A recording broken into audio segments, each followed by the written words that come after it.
Верният в най-малкото и в многото е верен. Неверният в най-малкото и в многото е неверен.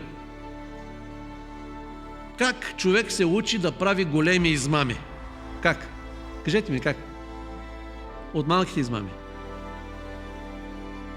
Как човек се учи да бъде абсолютно подреден и дисциплиниран? Дребните неща. Верният в малкото, верен в многото. Неверният в най-малкото. Как ще се научи някой да краде?